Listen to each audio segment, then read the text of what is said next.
Oh, sorry. Bismillahirrahmanirrahim. Alhamdulillahi Rabbil Alamin. Wassalatu wassalamu ala ashrafil anbiya wal mursalin wa ala alihi wa sahbihi ajma'in. Allahumma afuun karimun tuhibbul afwa fa'fu anna. Allahumma innaka afuun karimun tuhibbul afwa fa'fu anna. Allahumma innaka afuun karimun tuhibbul afwa fa'fu anna.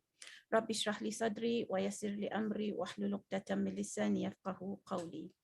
Honorable panel members, Professor Muhammad Mumtaz Ali, Professor Dr. Muhammad Tahir Al-Musawi, both of them from AHAS KIR KHS IIUM, and Professor Dr. Professor Dr. Akram Zaki from KICT IIUM. Professors, doctors, brothers and sisters, Assalamu alaikum wa rahmatullahi ta'ala wa barakatuh. Ramadan Kareem.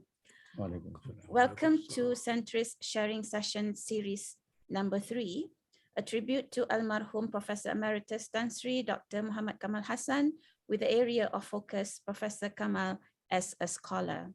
I am Nurjana Hassan, your host for today. Al-Marhum Emeritus Professor Tan Sri Dr. Muhammad Kamal Hassan left us and peacefully returned to the mercy of Ar-Rahman at about 2:30 a.m.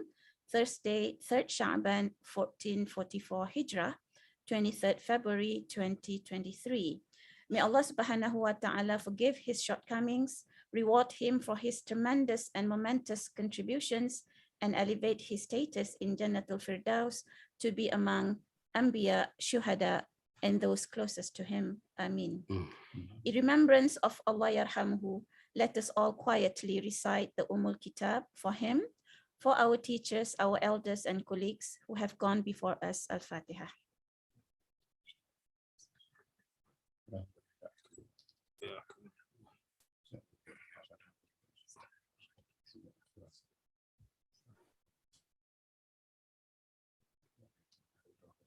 Ameen. I invite Brother Shahrul Hizam bin Izhar of Centris IIUM to recite a short dua. Welcome, Ustaz.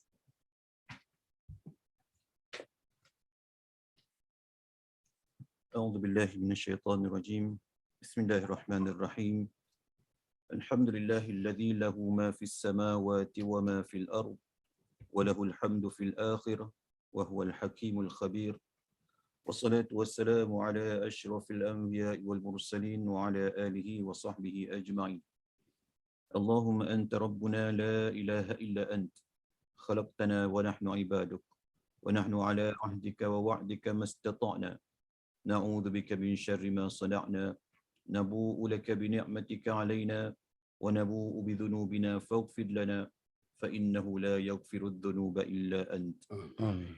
اللهم اغفر لنا ذنوبنا ولوالدينا وارحمهم كما ربونا صغارا آمين. والجميع المسلمين والمسلمات والمؤمنين والمؤمنات برحمتك يا أرحم الراحمين آمين. اللهم إنا نسألك علما نافعا ورزقا طيبا وعملا متقبلا اللهم ارزقنا علما نافعا وانفعنا بما علمتنا اللهم إنا نسألك رضاك والجنة ونعوذ بك من سخطك والنار اللهم إنك عفو كريم تحب العفو فاعف عنا اللهم بارك لنا في رمضان وبلغنا ليلة القدر اللهم اجعل خير أعمالنا آخره وخير أعمالنا خواتمه وخير أيامنا يوم ألقاك فيه اللهم اغفر لنا ذنوبنا ولإخواننا الذين سبقونا بالإيمان ولا تجعل في قلوبنا غلا للذين آمنوا ربنا إنك رؤوف رحيم اللهم اجعل جمعنا هذا جمعا مرحوما وتفرقنا من بعده تفرقا معصوما ولا تجعل اللهم فينا ولا معنا ولا من يتبعنا شقيا ولا مطرودا ولا محروما ربنا آتنا في الدنيا حسنة وفي الآخرة حسنة وقنا عذاب النار صلى الله على سيدنا محمد وعلى آله وصحبه وسلم والحمد لله رب العالمين.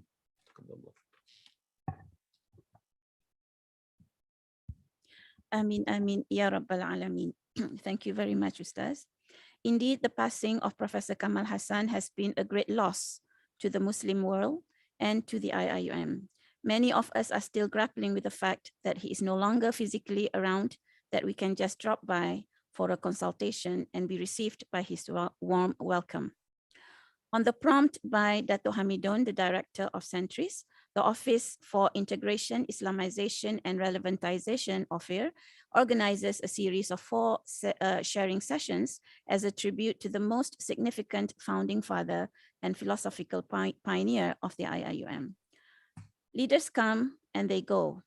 However, Prof. Kamal left us with a legacy that cannot be forgone, for his is a visionary message of holistic and comprehensive ummatic reformation, grounded in the worldview of the Quran and Sunnah, bringing the ummah back on the trajectory of Tawheed in Aqidah, Sharia, and Akhlaq, in the self, in education, in our practices, in fact, in all aspects of our life, professionalism and vocation as Ibadur Rahman and Khulafa Allah on earth.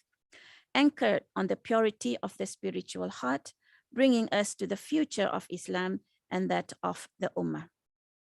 Islamization of the self as a necessary prerequisite for Islamization of human knowledge, integration, relevantization of Islamic revealed knowledge, and matters pertaining to the heart are among the main focus of Professor Kamal's discourses, which covers such a variety of fields from spirituality to the natural and applied sciences and architecture, from education to management and leadership, etc., and to Islamicized futures studies. In fact, his message is a continuation of the legacies of earlier Islamic figures, tracing back to earlier contemporary figures such as Maududi, Said Qutb, Hamka, Yusuf al-Qaradawi, to the classical scholars of Islam like Al-Ghazali, up to the Risalah of the Prophet sallallahu alaihi wasallam. His discourses weave through Western thoughts and contemporary issues of the world, with classical and contemporary narratives of the fundamentals of Islam with such ease and finesse that are epitome of par excellence. The objective of the 4 sessions is far from idolizing our father, Prof. Kamal, a towering figure who bent down low in humility, but to revitalize his message, which he lived to exemplify as excellent models, priceless lessons, and exceptional examples for us to emulate and to take on further. The first session that took place on March 24th focused on Prof. Kamal as a Murabbi. The second on April 7th brought our attention to Prof. Kamal as IIUM's 3rd rector. Today's session will concentrate on Al-Marhum as a visionary scholar whose medium of jihad was by his remarkable intelligence and akhlaq, impeccable speech, and profound writings. We welcome if anyone online would like to write some remarks on the chat box for which we can share while for me to read your remarks later on. We are now in round 1 of the discussion. Prof. Dr. Muhammad Mumtaz Ali, he is from Hyderabad, a senior professor at the Department of Usuluddin and Comparative Religion, KIRKH IIUM. He began his career as an assistant professor at the IIUM in 1987 and has remained loyal to the university to this day. His areas of interest include humanities and religious and Islamic studies. Professor Mumtaz, in 10 minutes, could you please describe the influence of Prof. Kamal, the visionary scholar, in your works as life as an academic over the 36 years of your service at the IIUM? Prof? Okay, Dr. Noor Jannah, thank you very much for inviting me as one of the panelists. It is an honor for me to talk about Professor Muhammad Kamal Hassan, our spiritual father, mentor, and a model scholar who demonstrated in his life a comprehensive but a moderate personality, who was concerned for the intellectual training of not only his colleagues, but also professors, students, everybody. I consider myself a luckiest person because Allah subhanahu wa ta'ala chose me and brought me here in Malaysia to join this noble university International Islamic University, Malaysia. On 27 July 1987, around 11 a.m., I met Professor Kamal Hassan, a handsome personality with a smiling face, and he embraced me and he gave me a feeling that I am here with my old and long friends. He did not pose himself as administrator or as a Sheikh of Kuliya at that time for Center for Fundamental Knowledge. That impression lasted until his death. And I started rebuilding my personality, my thinking in his company. I am thankful to Allah subhanahu wa ta'ala that I had a chance to work with him as my Sheikh of Kuliya of Center for Fundamental Knowledge. I selected this university because when I came to know about this university, it is an Islamic university, and this university aims to rebuilding the Islamic culture and civilization. So I applied and I got offer and I joined this university. When I met Ustad Mukhtar Shafi, at that time he was the Dean for Center for Fundamental Knowledge, and Professor Muhammad Kamal Hassan as the in charge for academic affairs of that center, CFK. After meeting both of them, I realized that I have come to a really very good place, because during my student life, I was involved in some of the way, in some or the other Islamic Dawah activities. I realized that instead of doing Dawah in localities among masses, I am here to do and continue the Dawah work inside the classroom in a systematic manner.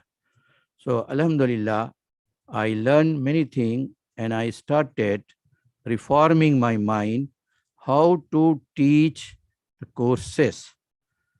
The first thing Professor Kamal Hassan advised me was that I am giving you a course which I used to teach, the history of modern scholarship in the Muslim world. So that course he assigned to me, and he told me that all other teachers will also attend your lecture. So Professor Khamaronia, Professor Tamim Musama, and Professor Dr. Manuti and other brothers and sisters also attended my first lecture, which I delivered in this university first time. Before I prepare my lectures, I went to Professor Kamal Hassan to his office and I asked him few questions. So he gave me some instructions, as well as he asked me to read certain specific books. I asked him, can I, sir, come every time to your office? Because his office was not an office, but a library. As you can see here, this library was also his office. So full of books, magazines, journals, newspapers, and many, many things. So I used to borrow from his office all necessary material for preparation of my lectures. At that time, emphasis was on the production of Muslim professionals with good Islamic background, with excellent morals. At that time, we had in our mind how to do dawah work so that we can turn our student into Islamic personality. That was the notion of Islamization of knowledge. But Islamization of knowledge was not really the target of the university at that time. That was the notion of Islamization in general, not Islamization of knowledge. I said Islamization of knowledge because nowadays we are listening about Islamization of knowledge. But in the beginning, almost 4 years, our focus was on the production of good Islamic personalities. We used to attend Ibadah camps every month during one semester for 4 weeks. Friday, Saturday, Sunday, we will stay together with students.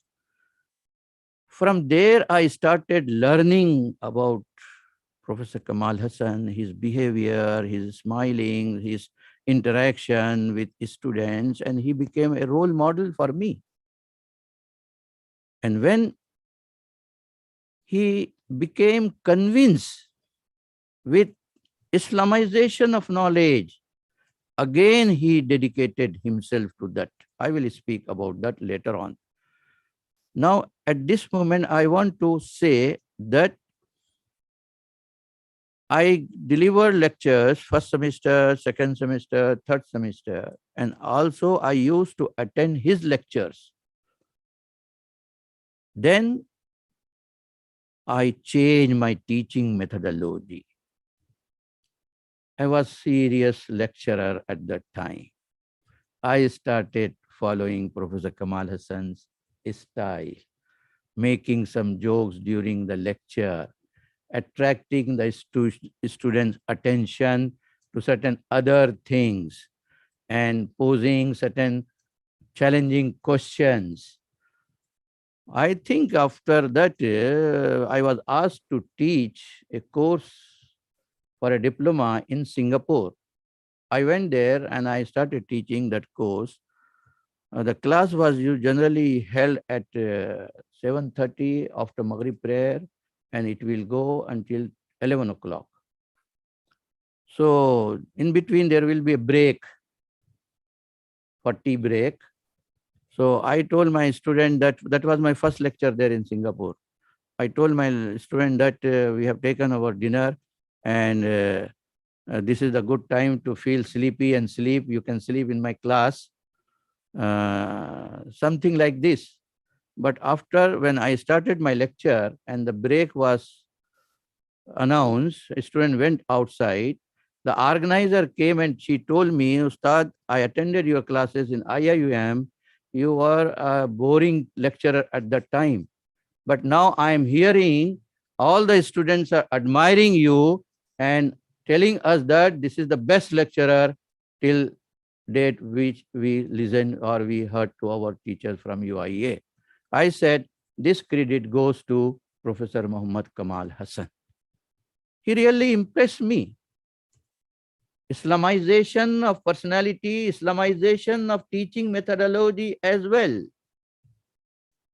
He categorically mentioned that we have to first explain, if we are teaching a course related to contemporary knowledge, their point of view inside the discipline, then their critical approach we should share with our students, then we should bring the Islamic perspective, then we should bring the criticism from Islamic scholars, and then you should share your own independent opinion. That was the teaching methodology, and I consider this teaching methodology as Islamization of methodology, in fact. After that, whenever I went to take lunch in the campus, I saw Professor Kamal Hassan in the canteen. One day I asked him, Prof, always I saw you in the canteen during the lunch. He said, Dr. Mumtaz, we are murabbi to our students. We have to sit with them. We have to guide them. We have to observe them. We cannot be disassociated with them. I learned from there. He also told me that in another time, help your students. Allah will help you. In canteen, he told me, be with your students. At some other time, he told me, help your students. So I took these two advices seriously, and till date, I practiced them. As a result of that, of course, teacher efficiency rating system is here, right? So students rate our teaching and our thing. I feel that I'm teaching still here in this university. So in this, Professor Kamal's contribution is obviously tremendous, because the way he started teaching, the way he was giving lecture, I learned from him and I practiced that. As a result of that, always I receive higher appreciation from my students. Meeting students, talking to them, solving their problems, showing them a smiling face. Whenever, as academic staff, I had the problem. For example, at that time, 3 children were given school fees, but not for kindergarten and upper kindergarten. So I used to go to Professor Kamal. I asked him, sir, can you help us to discuss this issue with finance department? Never he said no. Whenever I drafted an application, never he said, I have no time. He will take his pen, he will correct everything, and he will ask, now you take this application and give wherever you want to give it. Never he disappointed. Never he said that I'm busy, you come some other time. He will give full attention. The other day, I was giving a lecture for iftar gathering in my department. So I referred to the advice of Hazrat Luqman to his son. So one of the advice that he gave was, pay attention to the people. And I felt that Professor Kamal took that lesson from the Surah Hazrat Luqman. And always he paid attention to teachers, colleagues, and students. He was really a practicing Muslim, a living, practicing model. Islamization in general was our target. So I don't hesitate to declare, to acknowledge that in this university, under the patronage of Professor Kamal Hassan, 36 years I had the chance to work with him. I cannot, if I want to deny, I cannot deny that his influence on my personality, on my teaching method, my methodology, on my other things. Inshallah, I will share some other aspects later on. I'm thankful to Allah subhanahu wa ta'ala who provided me a company of a professor like Professor Kamal Hassan. And I'm thankful to Professor Kamal Hassan, to his family. And always I make dua for him. When he was alive, I was making dua for his excellent health. When he passed away, I'm making dua for him for excellent reward from Allah subhanahu wa ta'ala. Thank you, Dr. Jannah. Thank you very much. Thank you very much. Thank you very much, Prof. Alaikum salam wa rahmatullahi wa barakatuh. Such a valuable sharing. I cannot help but feel what you said. Very insightful. Thank you very much, Prof. I would like now to shift our focus a little bit from the perspective of a then aspiring young scholar who joined IIUM and was changed from a very serious person to one that is very approachable to students, thanks to the influence of Prof. Kamal Hassan. Allah yarham. So I'm going to change my focus to one who actually studied and then teaches at the university, Professor Dr. Muhammad El-Tahir El-Masawi, sorry. He too is a senior professor at the Department of Usuluddin and Comparative Religion, KIR, KHS, IIUM. Sorry, Usul Fiqh. Usul Fiqh, yeah? I got you wrong then.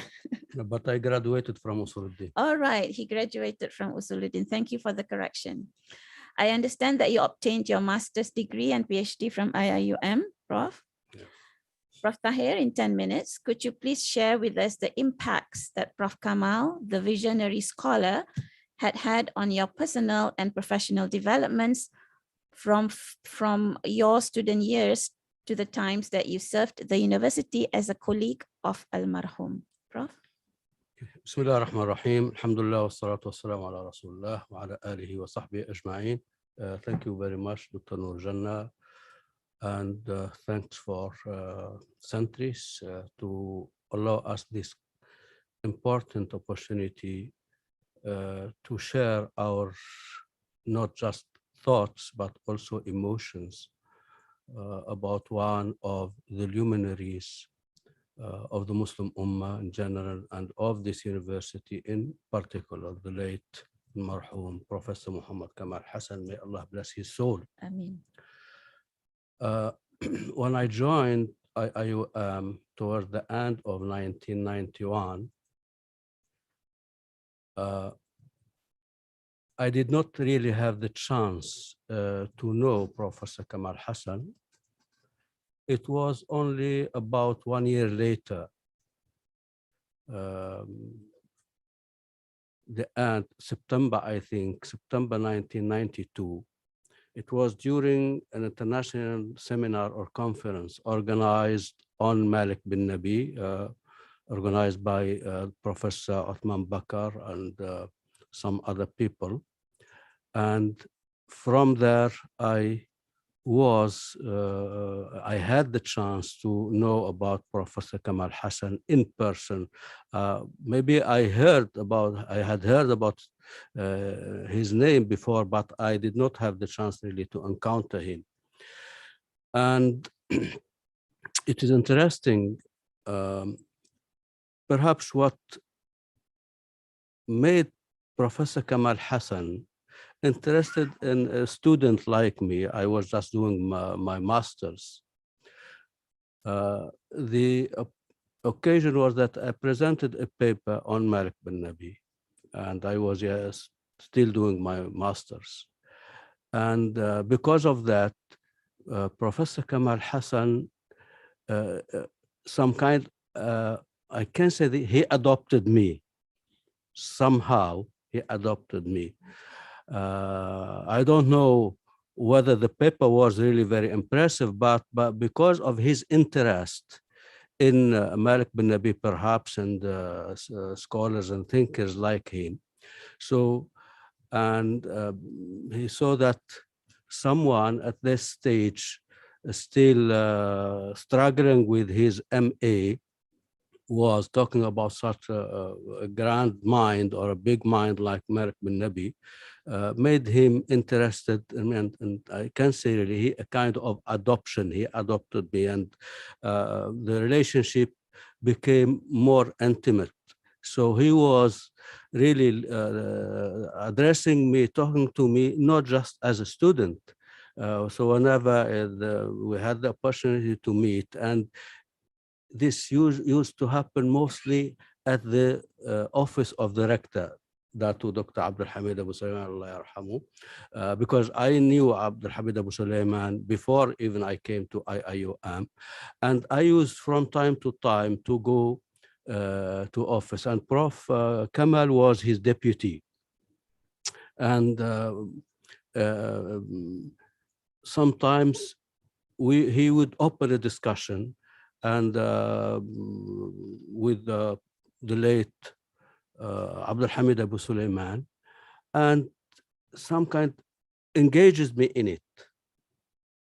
And this really made me feel inspired how this great man, of course, and his colleague, the rector of the university at the time, Abdul Hamid Abu Sulaiman, would be interested to groom some kind, and this later opened to some other students. I think Prof. Kamal Hassan had the eye to observe, and perhaps he would be asking from time to time about some students in whom he would see some kind of potential that they may be useful in the future for the university. And I think that gave me much inspiration, much confidence in myself.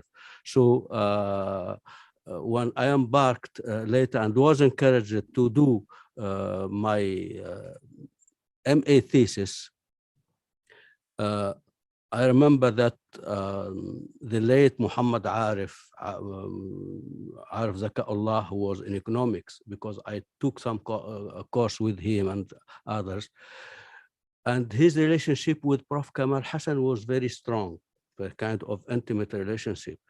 And Prof. Arif Zakaullah, Muhammad Arif Zakaullah, suggested to me, why don't you go on with your MA on Malik bin Nabi?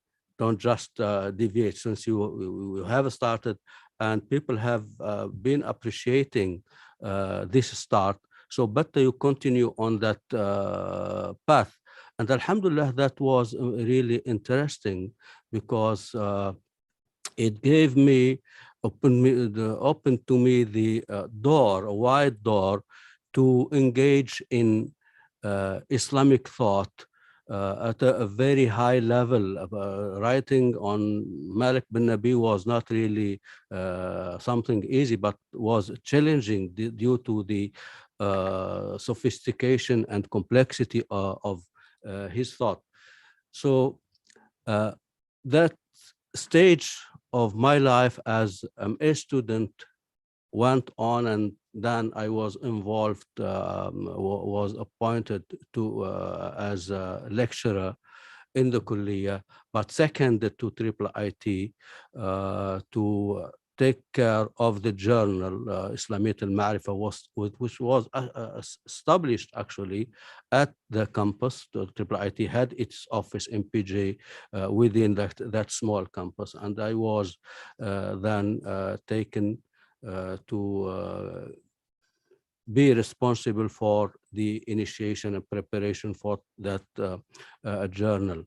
And this continued until the late Abdul Hamid Abu Sulaiman thought of having another journal, At-Tajdid, because Abdul Hamid Abu Sulaiman wanted also to hide some kind of specific to the university.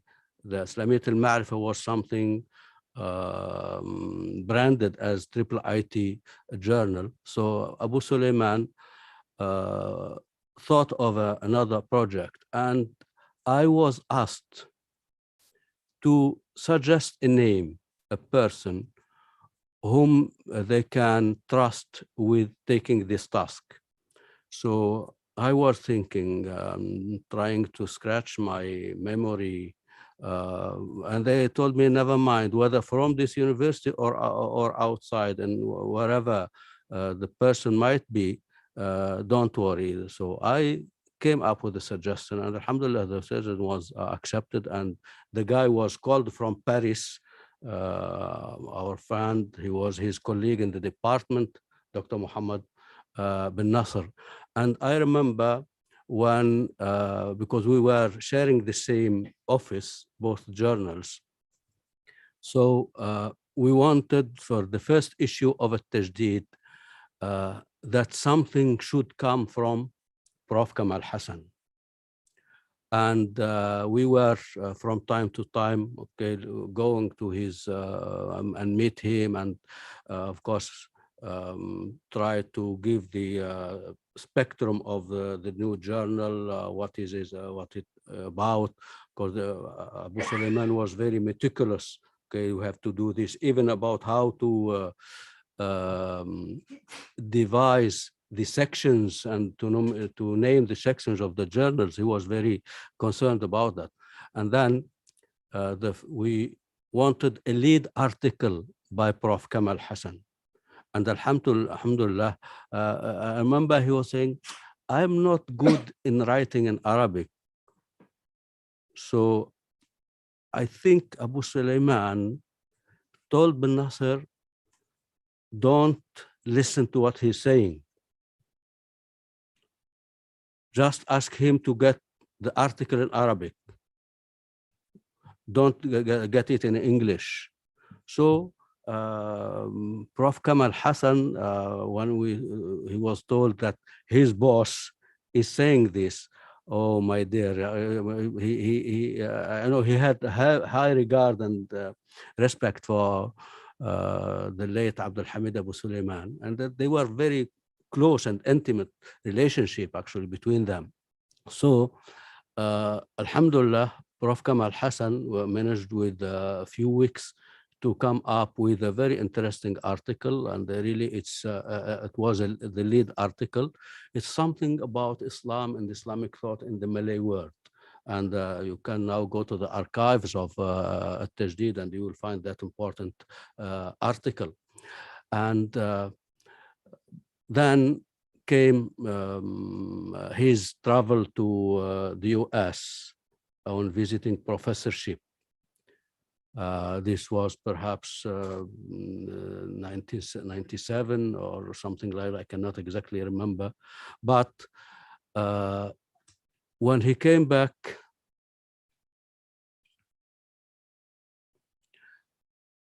and assumed his directorship of the university, then a new stage in my relationship with Professor Kamal Hassan opened, and it was more intimate and actually more engagement and discussions from time to time, even when he got certain guests, academic guest thinkers, whether Muslim or non-Muslim. I remember I attended a number of such sessions where he would invite others like Ibrahim Zain and others to just get engagement and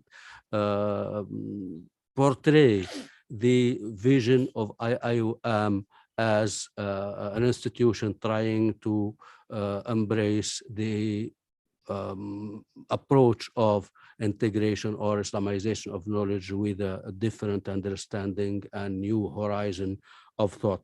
That's just in brief. Actually, one can go on and on talking about different aspects and incidents and circumstances, but time does not allow us to go further. Thank you so much. Thank you very much, Professor. A very precious insight indeed. We now move on to Professor Dr. Akram Zaki, who has been serving at the Kuliah of Information and Communication Technology, IIUM, after the completion of his PhD in ICT at the university. Prof. Akram served as at Centris as the Deputy Director and for sometimes as the Acting Director as well, altogether from 2013 to 2021, correct? Yes. So Prof, in about 10 minutes or so, please tell us your most valuable experiences and lessons as a former Deputy Director and Acting Director of Centris and an expert in ICT and data analytics, working with the exceptionally visionary scholarly figure that was Prof. Kamal. Prof? بسم الله الرحمن الرحيم. رب اشرح لي صدري ويسر لي أمري واحلل عقدة من لساني يفقهوا قولي. Thank you very much, Dr. Nurjanna. Thanks to Center for Islamization for organizing such important session to remember our scholar, the father of this university, the one who wrote the concept paper, the one who wrote the vision and mission of the university. Actually, I don't know Prof. Kamal as a rector because I joined after that. I know him as a figure. I know him as a speaker in seminar, in workshop, in conferences. I know him as a scholar. I remember, I think in 2010, Prof. Kamal applied through RMC to establish research unit called IOHK Research Unit, Islamization of Human Knowledge Research Unit, or sometimes we call it Research Cluster. And at that research unit, the Prof. Kamal was the coordinator of that research unit. And the members of the research unit are professors from this university, Prof. Ibrahim Zain, Prof. Rosnani, Prof. Dato Arif, Prof. Aslam, Prof. Walid, and others as well. So I joined that research unit, and he welcomed me because he wanted the research unit not only to include the seniors of the university, but to include professor, associate, and assistant professors as well. We conducted through that research unit meetings, workshops. Actually, Islahi program was under that research unit. And the first World Congress on Integration and Islamization was also started under that research unit. I still have a minute in 2012 in March that signed by him is a recommendation to establish IOHK Center. So later on, the centuries was founded. So Center for Islamization. So based on that minute of the meeting, so only a few months, so because the minute was for March 2012 and the establishment of centuries was in July. So only 4 months. After that, the director was appointed in September, Dr. Hazizan. Of course, Dr. Hazizan was also one of the members of that research unit. And I remember Prof. Kamal called me and he invited me to be a deputy director. I cannot remember when exactly, but I remember in the same call, he invited me to attend the wedding of his youngest son in Putrajaya. So in the same call, so that means before the wedding should be 2 weeks plus minus. I accepted the invitation for the wedding, but I tried my best not to accept the other one. I remember during the wedding, he gave a talk, he made a joke, as Prof. Mumtaz mentioned just now, he was talking about the mafia and so on. I don't want to mention the mafia of what. So ended by joining Centuries as a deputy director, and I served Centuries for almost 8 years. I remember at the beginning when I joined Centuries, one of my colleagues here in IIUM told me it's a very good position because you will learn a lot from Prof. Kamal. So he was the advisor of that research unit of Centuries, of Center for Islamization. And after that, that research unit that was established and was led later on by Dr. Hazizan. I remember one of my visit to follow up with RMC about that research unit. The deputy director of RMC told me that Prof. Kamal higher than this position because this is just a coordinator, but definitely Prof. Kamal, his position is much higher than this research unit. So in Centuries, I was very close to Prof. Kamal, especially when he moved from ISTAC to Gumba. He always attend and join activities of Centuries meeting. He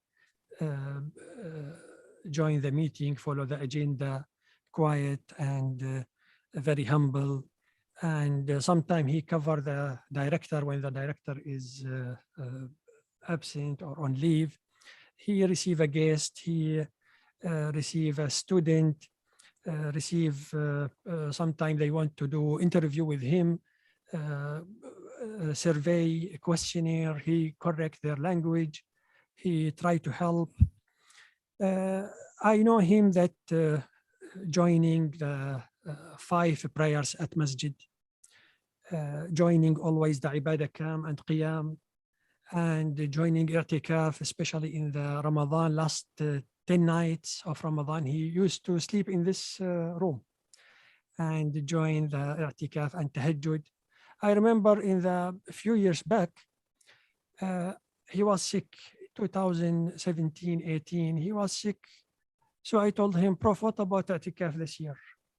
he was very sad because not able to join I'tikaf. So in Centuries, we organize a few programs in Istak, Gumba, Kuantan. We stay together in the guest house in Istak, travel together. So I know him accept the invitation from everyone when they invite him to deliver a talk, to give a speech, and also doesn't accept the allowance because many times as a speaker, as a guest speaker, as a keynote speaker, usually some events they give a token of appreciation, but he doesn't accept, and he doesn't want people to call him as a Tansiri, although he is having that title. I remember when he launched this library, he sponsored everything, the food, including the sign, including everything. We joined the launching of this library. And I remember during the one visit of Dr. Abdul Hamid Abu Sulaiman, he also sponsored the dinner to welcome Dr. Abu Sulaiman, and he was respecting him a lot. And he always asked me about my family, about my father, about my kulliya. He's very sincere. He worked with itqan, respecting other, very diplomatic. A few years back, we was publishing a book about prophetic leadership. I asked him to contribute a chapter, a leading chapter in that book. He asked me to remind him after a certain date. I reminded him, and he, within 2 days, I think he gave me the full chapter, and very useful and very important chapters. I don't know how he managed to write the chapter, very long chapter within that very short period of time. I remember one other event, somebody asked him, how did you write this concept paper in very short time? He said, I like doing it. And last time also I provided him my write-up on Islamization, very small and short write-up. He replied to me very long feedback. I was expecting just a few words to ask me to add, to remove, to whatever comment, but he wrote almost 2 pages, giving comments and feedback and some referring to some references and so on. He never stopped promoting and talking about Islamization. He always remind, he always insist, he always promote the Islamization in this university. Although he never insist of using Islamicization, he was preferring to use Islamicization, but he never insist. He was always focused on the sincerity of people, and the terms, it can be adjusted, but he really focused on Islamization. Of course, a lot of contribution was done by him, Al-Marhum, rahimahullah. And I think for me, I learned a lot from him, and may Allah bless his soul. Thank you very much, Dr. Akram, what you said make my mind to flash back to those years. Thank you very much. Now we are on round 2. Let us now focus on integration, Islamization, internationalization, and comprehensive excellence, or known as Triple I's, which is the crystallized mission of the IIUM as part of Prof. Kamal's legacy. We go back to Prof. Tahir Masawi. Prof, as a senior professor of KIR-KHS, how has Prof. Kamal's message on triple I's affected you and your works as a scholar? Thank you so much again. And actually, let me just start by saying a word as a prelude.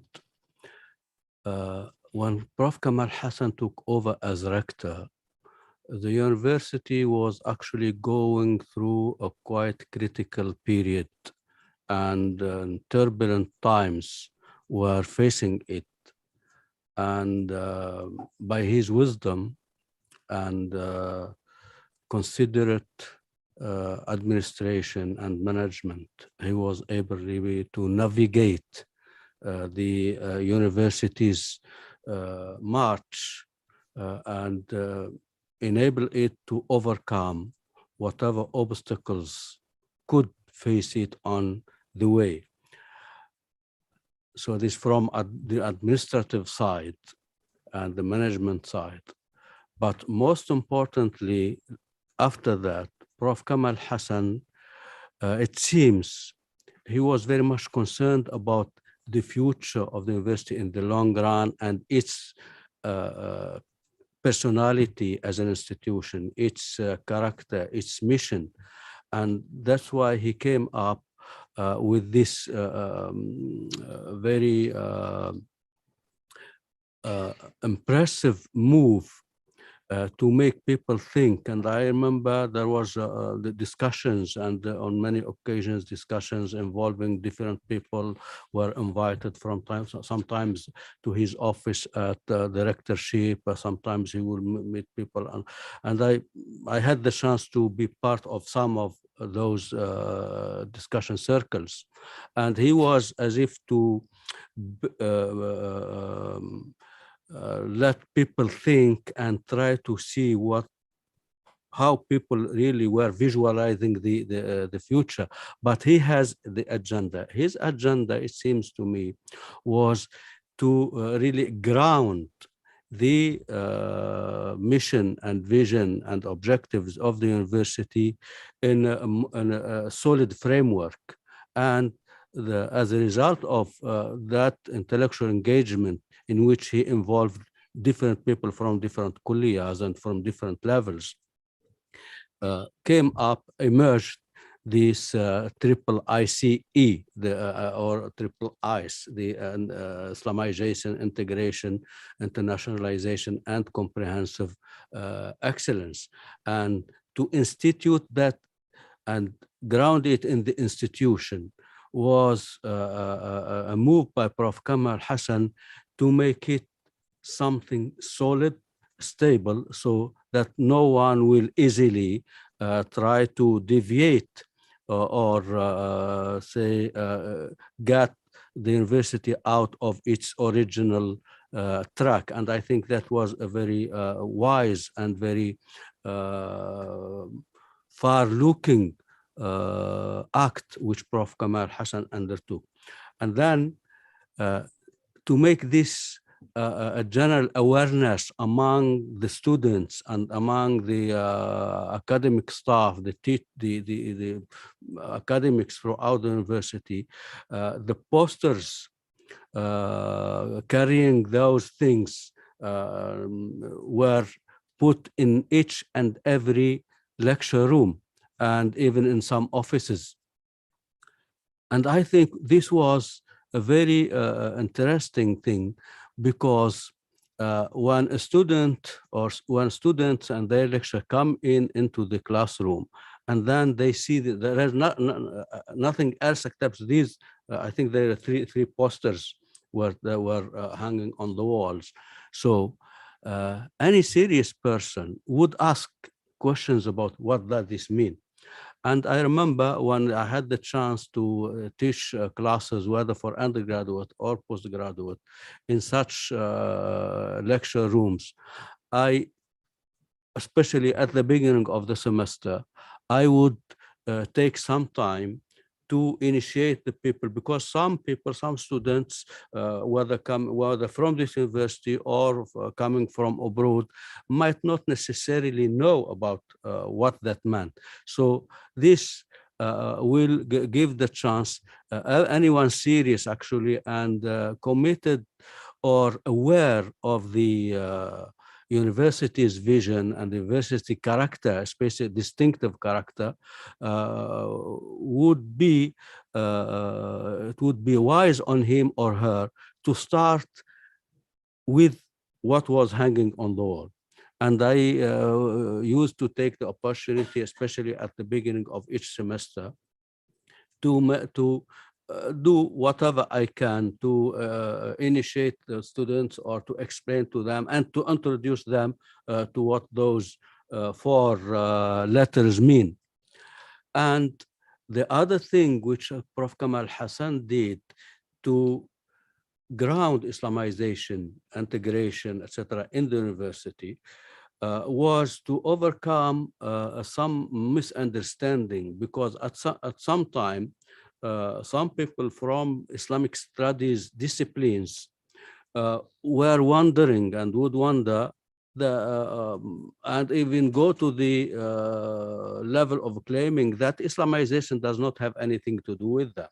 Islamization is something just concerning humanities, human sciences, social sciences, economics, but we are already Islamic as students and lecturers of Islamic disciplines, so we don't need this thing called Islamization. And to resolve this issue, Prof. Kamal Hassan came with the concept of relevantization, meaning that we, or those who are specialized in Islamic studies and with their different variations, they need to make what they study and what they teach relevant to the contemporary world, to the day-to-day concerns of people, and relate the teachings and the values and the principles and criteria of Islam to the concerns and problems of our contemporary life and contemporary society. And I think that was a very important move to overcome this kind of misunderstanding or concern. The other thing, when he came up with a whole big list classifying the different levels of Islamization, I think it was something more than 10 or perhaps more than 15. I cannot remember the exact number, but he devised it in a certain in a manner that each and every person on campus, especially the lecturers and also the students, especially at the postgraduate studies, would be able to contribute something in this direction. So Islamization, not just you go to the higher level and the more sophisticated level dealing with epistemology and all this, but also whatever thing you can contribute within this general framework and open framework, and actually very dynamic framework. So that was a very important thing. And I think in that way, Professor Kamal Hassan was able to provide many conditions and many, to say, means and tools to keep Islamization of knowledge and the whole mission of IIUM on track and in an integrated manner. So, but to what extent this has become a general culture, a common culture among IIUM community, which is actually a large community, this perhaps needs to be relooked into again. But certainly no one actually can deny the fact that Professor Kamal has inspired by all what he has done. What I tried to just tell in brief, was able to inspire or at least provide the proper atmosphere and perhaps the kind of finding one's room in this wide spectrum of Islamization and integration. I think that's a very important thing that should be remembered, and Prof. Kamal Hassan really should be thanked a lot, because he was able to save the university and keep it on track during those turbulent times. Thank you.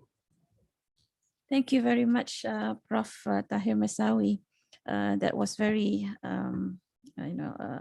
insightful and very important for us to realize this fact, historical fact.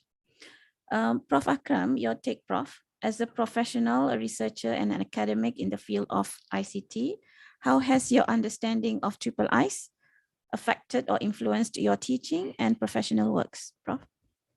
Thank you very much, Dr. Jannah. As you know, that triple I's is crystallizing the vision and mission of the university. If you go through the 7 vision of the university, we can understand better what do we mean by triple I's. And of course, when we go deeply for teaching and learning, we need more details, more methods on how to apply this triple I's in the classroom. And this policy and guideline on Islamization was published by Center for Islamization is very good foundation of this triple I's. Can tell us a lot of information, can open a lot of doors. Of course, will not give us the details on each subject, because every subject has different specialization, different cases, different examples, different scenarios, but this one can give us the background. And just now, Prof. Tahir also give us very good background on triple I's. And when we come to the classroom, for example, ICT and engineering and other applied science, we can learn a lot from this small book about the implementation on how to apply the Islamization in the teaching and learning. Of course, we start with the vision and mission of the human being, the creation, why we are here, what is the purpose of the creation, and then the vision of the student in this university of teaching and learning, and then we go for another stage, the objective of the course. So 3 levels, starting from the objective of the creation to the objective of the teaching and learning, and then we go deeply for the objective of that specific course. Of course, this one cannot be started without having the good intention. So we need to remind the student to start with the good intention, to correct the niyyah, to establish the niyyah, to be sincere, to have ikhlas in their study in order to achieve the best. We need to motivate and encourage students and inform them that this is a part of fardu kifaya, so that they should have the responsibility, amana, their duties of teaching and learning. Of course, we need also to, in the teaching and learning, we need to teach them about the integration, to link between aql and naql, between wahi and the human knowledge, and specifically for that subject that we teach, whether ICT and engineering or other applied science. We need to inform students about the big picture, not only focusing on that specific course without having a big image, to need to know what is this course about and what is the link with other subjects, and to see the overall picture so they can understand better. link with other courses, and show them that this course and this subject that they are studying is part of Islamic civilization. Of course, we need also to give some philosophical background. Why this subject? What is the important? Can we ignore it? It was exist 500 or 1,000 years ago. It will be exist another 100, 500 years from now, because some courses, as you know, are very fast changing, especially in ICT. When we study the programming language, they are very recent subject, and definitely after a few years from now, it will not be exist anymore. But of course, a lot of philosophical background when we talk about a programming language. What is the language? Why we need a language?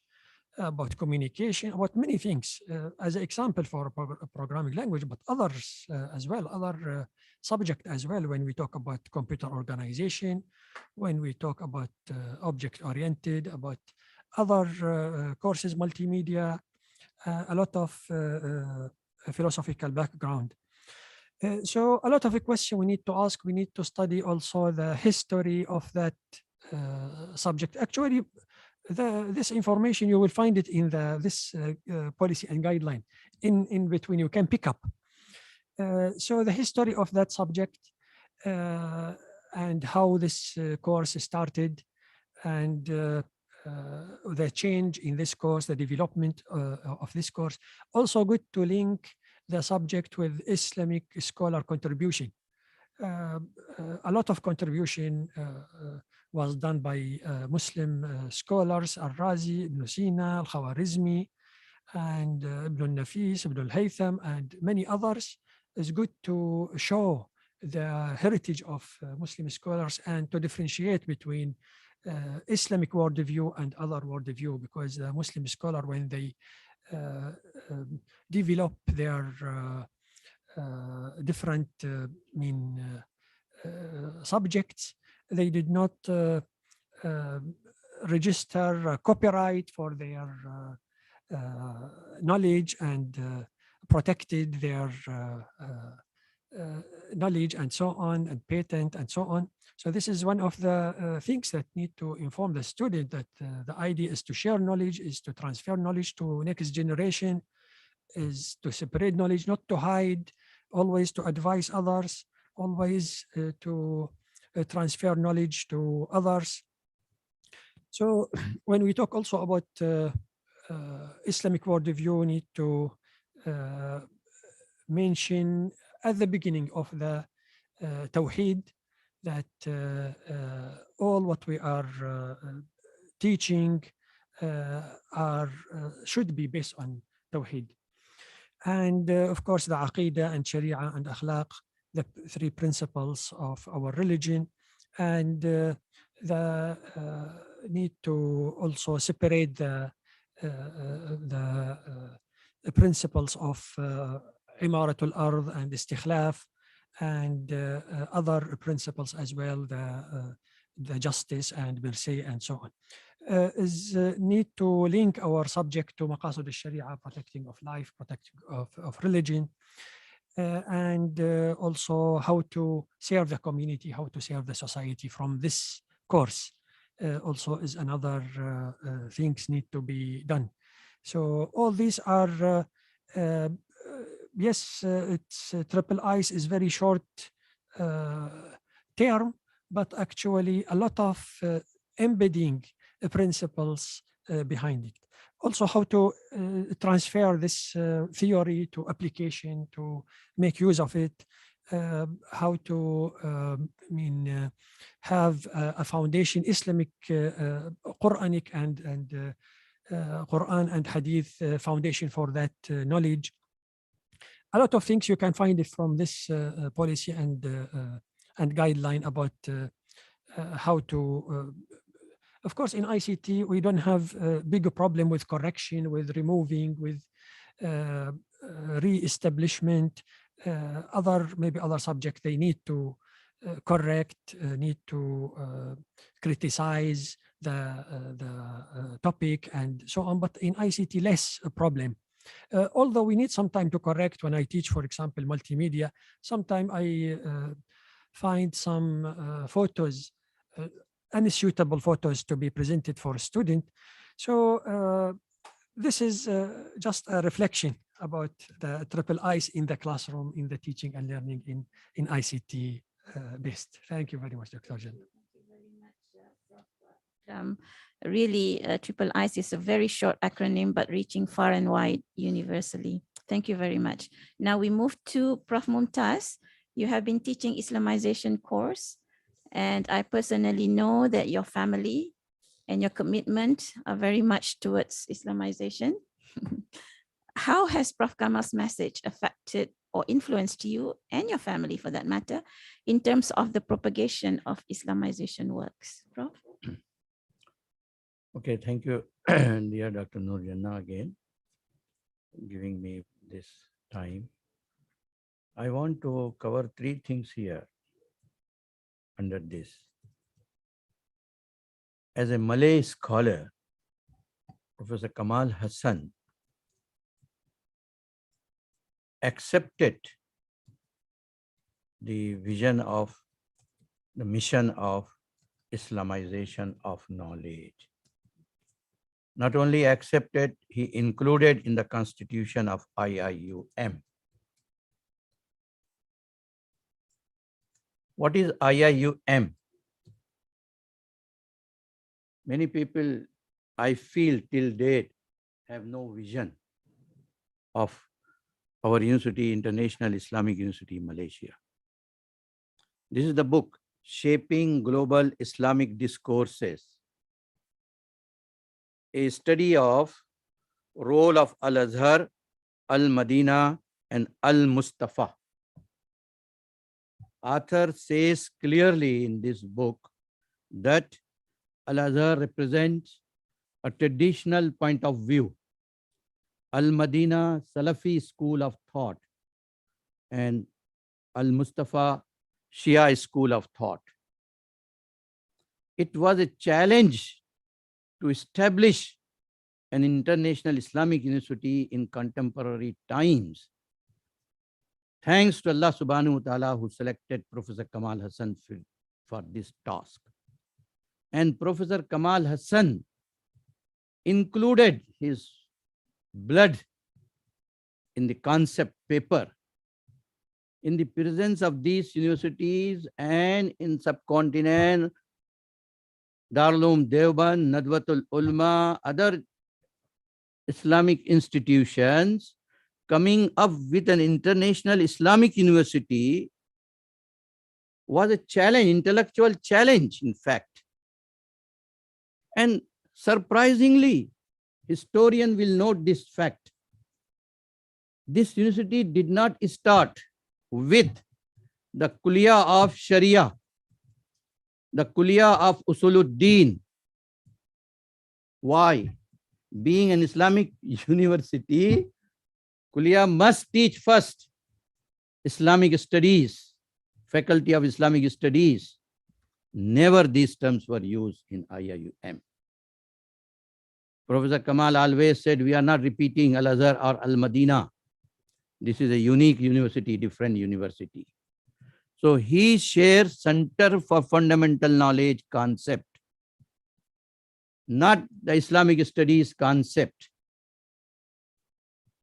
A fundamental knowledge has to be imparted to all the students of all the faculties, department, whatever.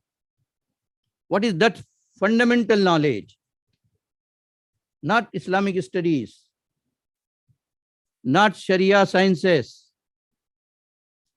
Later on, departments were developed in the name of Usuluddin, Usulul Fiqh. I am sure that was not the mission of the university, in fact.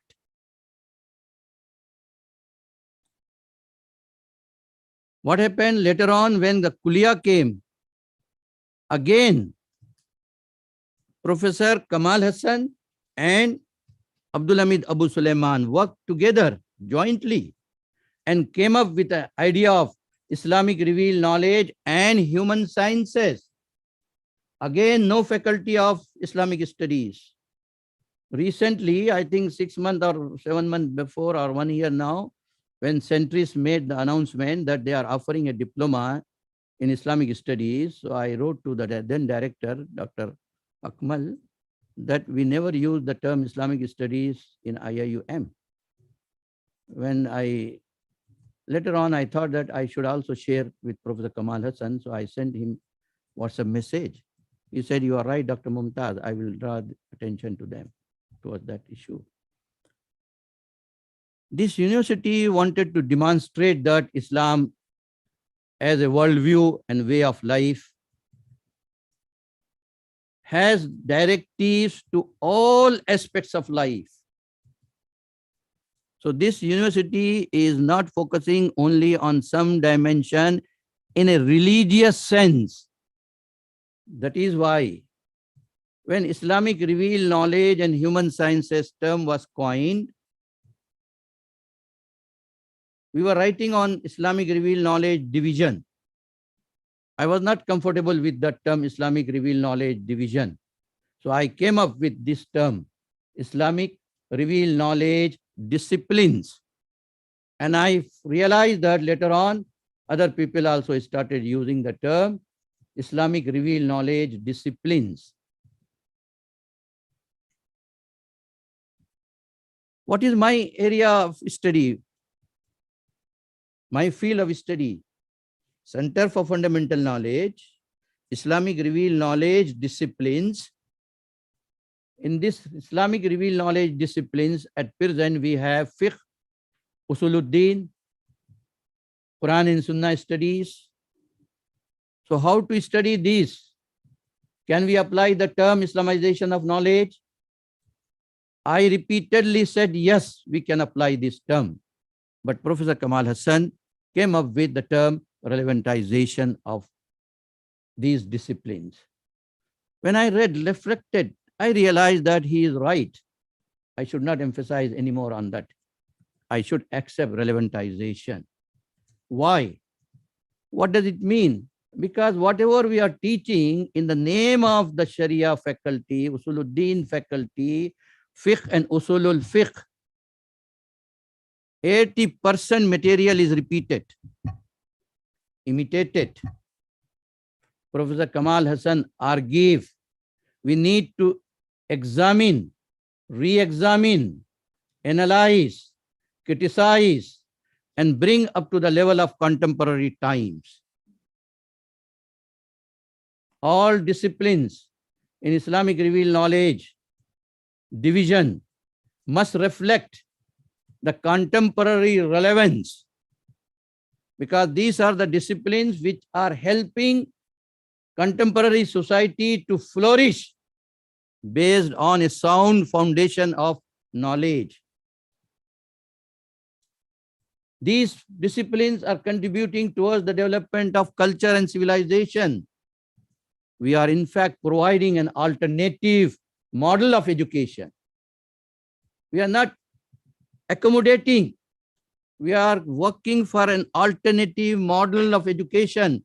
In that alternative model of education, everything has to go with the process of evolution in thought.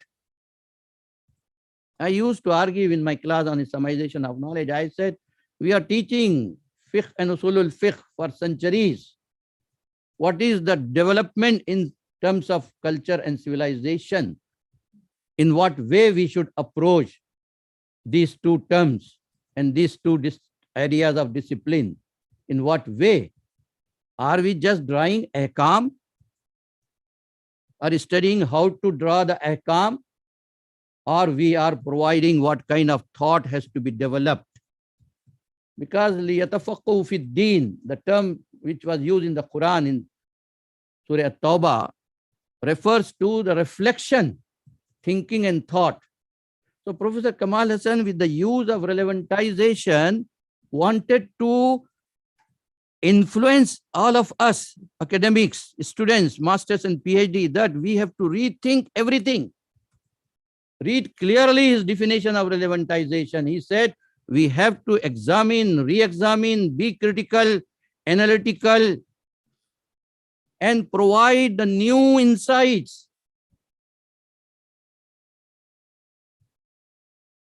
You cannot do this. Third dimension comes in without Islamizing your own self. Under Islamization of knowledge, relevantization and Islamization of self are integral part. What does it mean? Islamization of self. I have to realize as a teacher what is my duty in International Islamic University. How can I present Islam as a religion in a mere limited sense, or as worldview, way of life, source of culture and civilization?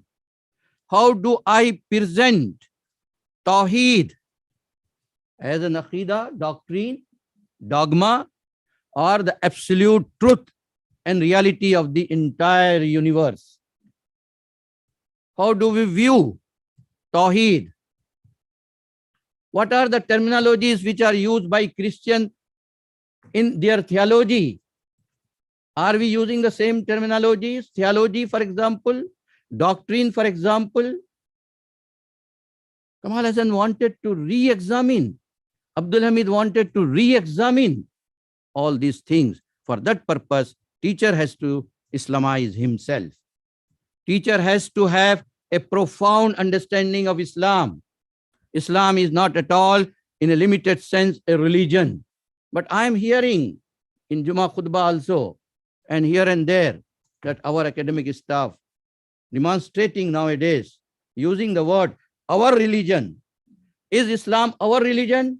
Whenever I listen Khatib who says our religion, I cry in my heart. This was not the mission. This was not the vision of Professor Kamal Hassan. I'm sure if any student conduct research from the first working paper to until the working paper for the establishment of the Kuliya of Islamic Revealed Knowledge and Human Sciences, he never used the term religion for Islam.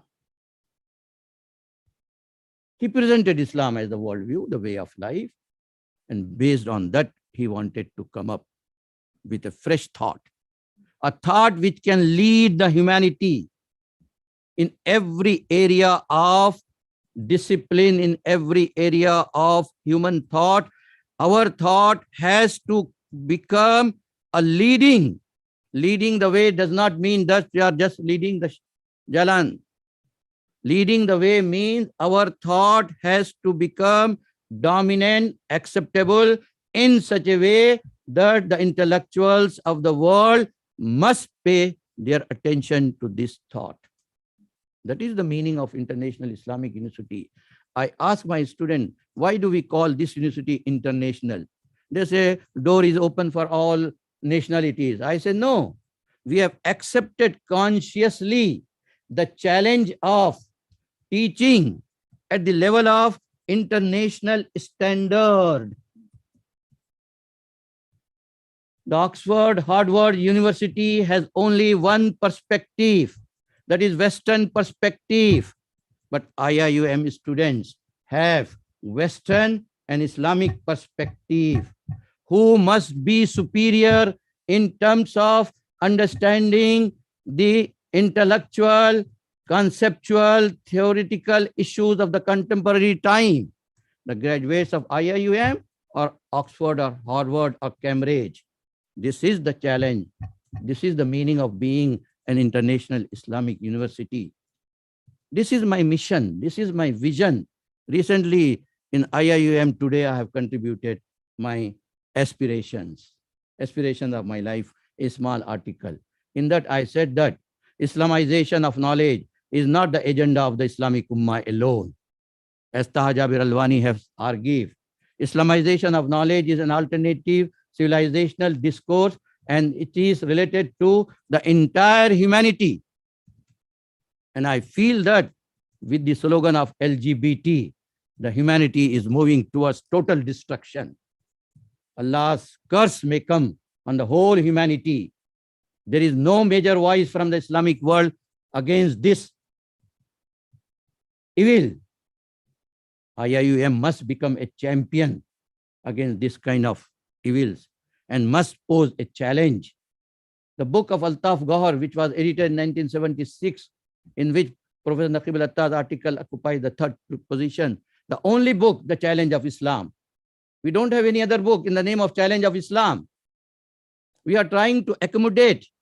We are apologetic. We are defensive. International Islamic University stands to become aggressive in the sense that they have ilmul yaqeen, anul yaqeen, haqqul yaqeen. Based on yaqeeniyat, we present our scholarship. We share our point of view. We do not have to feel shy. We are not going for mediating, reconciliation, or we are not raising the slogans of liberal Islam, progressive Islam, modern Islam. This university, as I said, does not represent any school of thought, any sectarian approach. This university, thanks to Professor Kamal Hassan, Allah subhanahu wa ta'ala, I am 100% sure, will place him in the Jannatul Firdaus at an excellent place because of only conceiving this university as the university of Ummah and humanity. I consider this university the university of the Ummah and humanity. Humanity is directly involved in this university. Without involving the in humanity, we cannot achieve the mission of this university. Wallahu alam bis-sawab. Thank you very much, Dr. Jannah. I became a little bit emotional because this university is in my ruh, in my body, in my blood. And thanks to Professor Kamal Hassan, thanks to Abdullah bin Abu Sulaiman, they represented Islam and they represented the dreams of the Ummah, not any sect. Even this country, majority of the people, Malays, follow school, Shafi'i school of thought. But in this university, we are not focusing on Shafi'i school of thought. We are focusing on the Quran and Sunnah. Wallahu alam bis-sawab. Thank you very much. Thank you very much, Professor Mumtaz. Very powerful short presentation by you. We go now to round 3. We are running out of time, so it could be very quickly, inshallah. Taking on IIUM's philosophy, vision, and mission as part of Prof. Kamal's legacy in the face of the challenges of today and in leading tomorrow. Professor Akram, please share with us your aspirations and vision in taking this ummatic legacy of Prof. Kamal's forward to the future. Thank you very much, Dr. Nur Jannah, about this important question. Let me start with telling you that, sorry that there is no website specifically for Prof. Kamal Hassan, collecting his publications, his work, except of part of Century's website. I know that this is your effort. Thank you very much for your initiative to collect his publications, his material, and paste in the Century's website. But of course, the need is much more than this. Not only combining some of the latest publication, but we want all of them, not only in PDF format, but we want them in a system, in a database, so we can search, we can reorder based on date, based on event, based on the subject. We need a portal. And when we search for Prof. Kamal in the internet, less information, actually. Even in the Wikipedia, a small page about him, the list of publication is not there. So although he contributed a lot, many publications done by him, but less publication on him. I did not find some books or papers, maybe I did not come across that discussing the contribution of Prof. Kamal Hassan or his work. We need to convert his concept fundamentals to models, the concept of ulul albab, the wasatiyya, and so on. We need also his work to be converted to video format. For example, the book of natural science is very good material to be promoted to student. It should be in the short videos in the YouTube and so on. So we need also to translate his books, at least to 3 languages, Arabic, Malay, and English. So at least, if not more than that. And we also need to continue his project, what he started. For example, the Vision 2077. This show how he concerned about the Ummah, how he think about the next generation, how he think about the Ummah for a long term, from now until 2077. So we need to continue this project. We need to continue what he started in the Triple Eyes, promoting the Islamization, to show how to implement Islamization, and also to continue the tazkirah that he started, although he was not well in the last few years, but he initiated a new project for the Ihya Ulum al-Din and Fi Dhilal al-Quran, weekly tazkirah. We need to continue this tazkirah as well. And we need to write about his attitude, about his behavior. So it's very important to show to student this role model, to learn from this role model, and to translate his work to our student and our next generation. Thank you very much. Thank you very much, Prof. Because for our collaborations together with some other kulliyas, we need to do this, but we need people as well as funding, and inshallah we'll work into that. Some of them have already started, but then again, you know, Centris is very tiny. So our efforts are very limited. Thank you very much, Prof. We look forward to working on this with you, inshallah. Prof. Mumtaz, what are your aspirations and vision in thrusting Prof. Kamal's discourse on the above forward to the future? I endorse what Professor Akram said just now, everything. And even in this small library also, we can dedicate 2 or 3 shelves to his writing, everything of Professor Kamal at one place. It is there at the back. Yes, It should be at the front, right? Yeah, it should be at the front. Right, yeah. So, and with the name Professor Kamal's contribution and original writings and Right. contributions, Mhm. I endorse that one. And number 2, we have to take the banner of Islamization of knowledge to local universities in Malaysia. We must start now collaboration with other universities on this subject of Islamization of knowledge. Because this Islamization of knowledge, I said, is the need of the civilizational development. Mhm. So we have to do that, number 1. Number 2, as you are the general editor for on natural sciences, we can bring that kind of volumes on the papers of Professor Kamal Hassan. Definitely other Kulliyah of Islamic Review Knowledge and Human Sciences can cooperate and contribute for that purpose. And we should start a monumental of Professor Kamal Hassan in our campus somewhere. A monument? Some type of this thing. It was my wish, but Professor Kamal Hassan himself provided a will. Yeah. This was my wish, and he provided a will. So it was necessary will followed by the family. He was buried somewhere else. In my opinion, he should be buried here in the campus. It was his will that he was personal will also they respected. Why? Because this not today, inshallah, tomorrow the historian will write about this university and acknowledge the concepts of the founders of this university. Number 1. Number 2, all the visitors, whosoever visit to university, they should come to this library.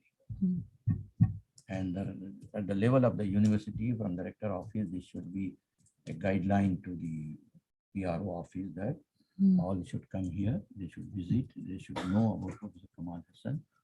And annual lectures should be organized, memorial lectures in the name of Professor Kamal Hassan. And the third thing I feel that is, I will suggest in my kuliya and also in my department that we should start giving some award, gold medal to some students in the name of Professor Kamal Hassan. Thank you very much. Thank you very much, Prof. I am deeply affected, trying to keep myself composed. Thank you very much. Till date, I don't believe that he has passed away. I feel in front of me. In my Yes. WhatsApp message here and there, he used to give me His spirit is alive, his spirit. and it has to be kept alive. Yes. I am his direct student and direct trustee of this library.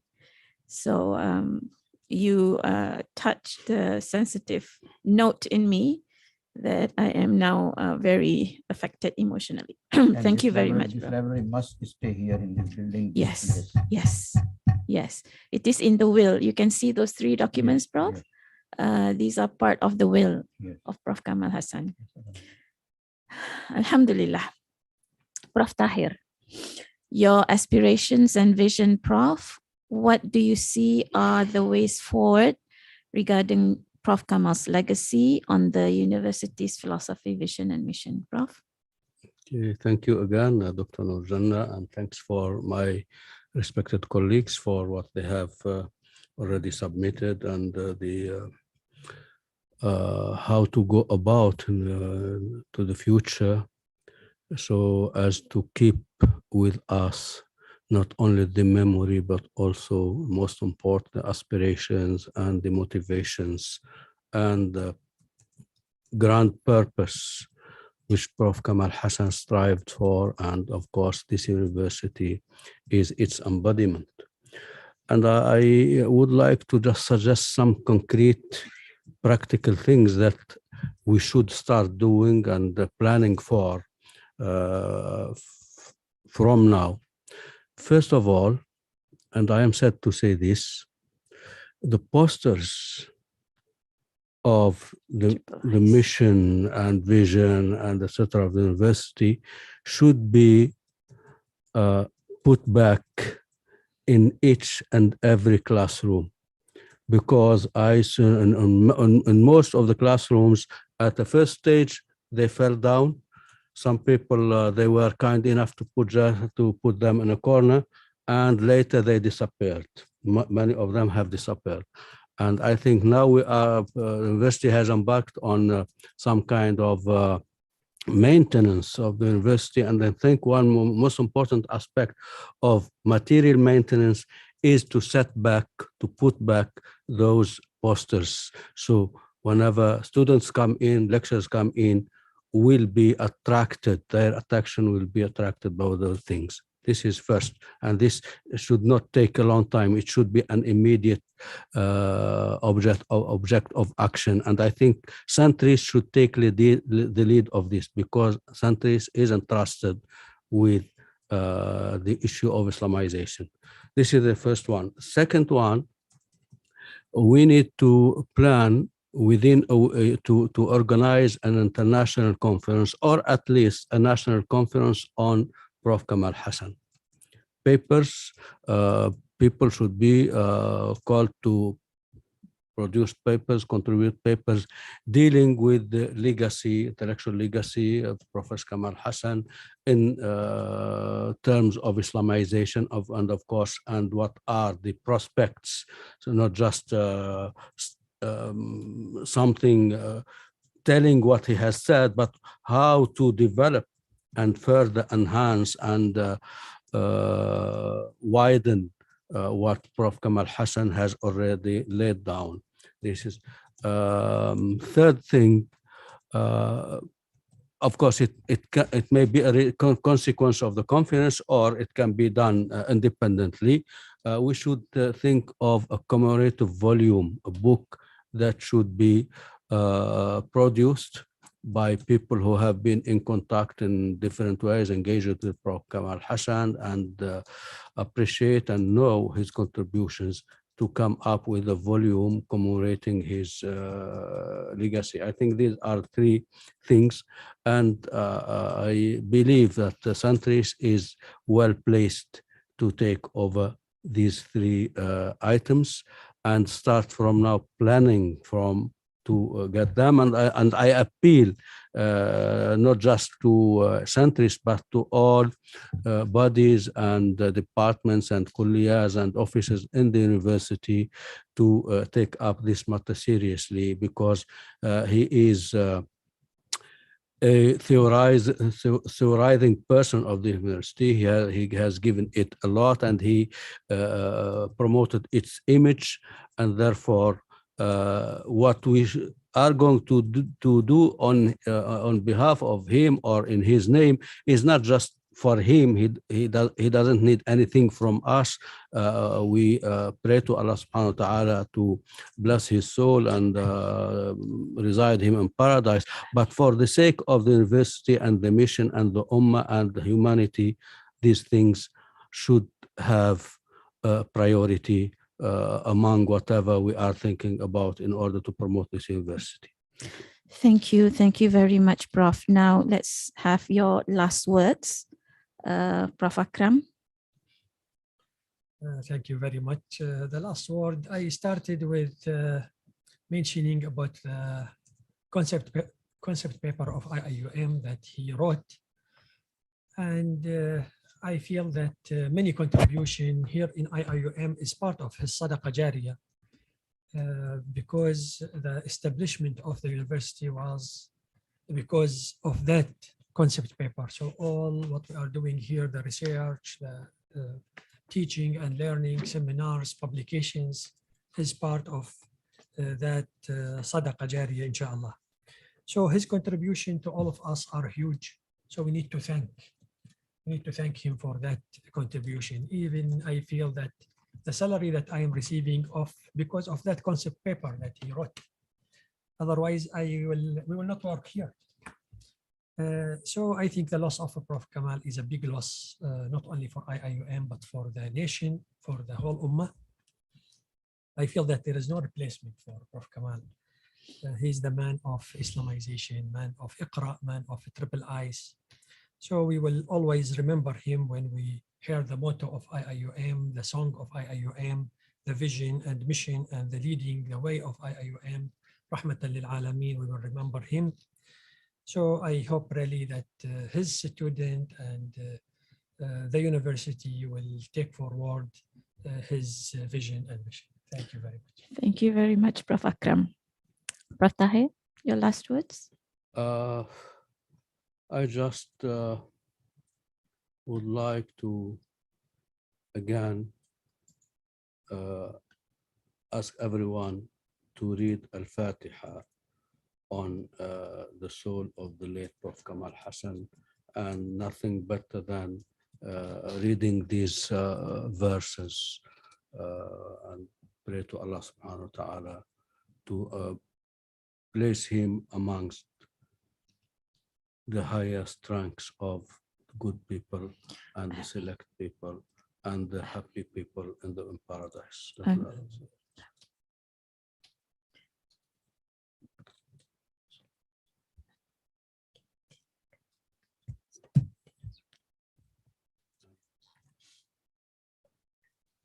Rahmuntas? What Professor Tahir said, poster, it is not poster, it is a frame, in fact. That should be reinstalled, definitely. Which one? The poster, mission, vision, Yeah. these two things. And how to get the fund, I will tell you privately, inshallah. Inshallah. Inshallah. Number two, what I am doing, that is my wish that everyone should do.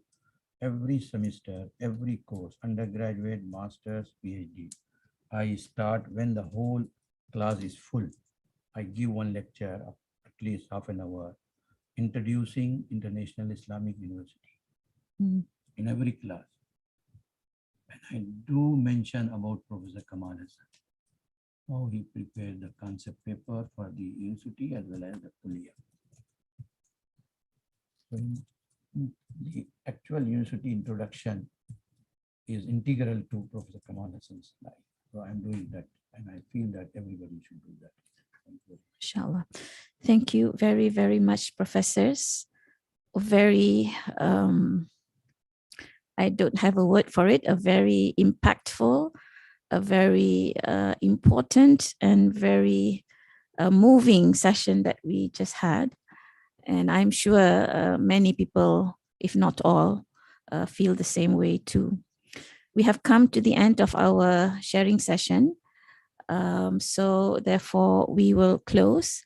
And I think it's rather fitting for us to close this with our dua. Inshallah, we will make it every time, that as everyone has reflected, that may Allah subhanahu wa ta'ala accept Prof. Kamal Hassan, all of his contributions, all of his works, and include him among those that are closest to him, among Anbiya, Shuhada, in Jannatul Firdaus. Ameen. Let us end with Tasbih Kafarah and Surah Al-Asr.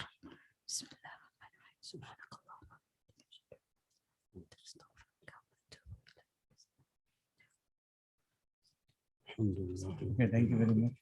Thank you very much, professors. Thank you very much for sharing with us. Thank you. Assalamu alaikum wa rahmatullahi wa barakatuh. Wa alaikum assalam wa rahmatullahi.